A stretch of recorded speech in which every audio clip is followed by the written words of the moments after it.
Dəyərli izləyicilər, 40 ədəd şəkər bırayı üçün 3 yumurta, yarım çay kaşığı maya, 1 stəkanlıq süd, 250 qram xama, 300 qram əridilmiş yağı yaxşıca qarışdırıb 900 qram un əlavə edib yumşaq xəmir hazırlayırıq. Xəmir 20-25 dəqiqə gözləyir. Bu arada içliyi hazırlayırıq.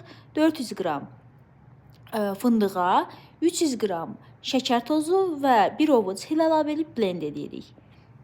Daha sonra mayalanmış xəmirimizdən 4 yerə bölüb, hər 4 yerə böldüyümüz hissəni də 10 yerə bölüb 40 ədəd balaca kütündə hazırlayırıq.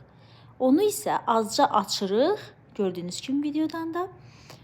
Və əlimizi suya batırıb açdığımız xəmirin künclərini isladırıq ki, yaxşı yapışsın. İçliyi doldururuq və əlimizlə videoda da gördüyünüz kimi yığırıq.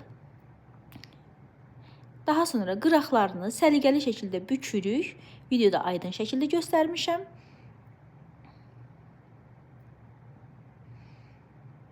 Ondan sonra bükdüyümüz hissələri kənara qoyub 10-15 dəqiqə gözlədirik ki, üzərinə naxış vuranda naxış itməsin.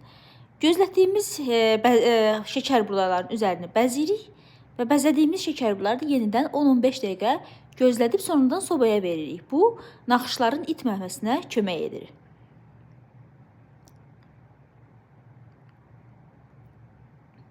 Bəli, burada bütün şəkər buralarımız artıq hazırdır və fırına verib altı qızarana dək gözləyirik.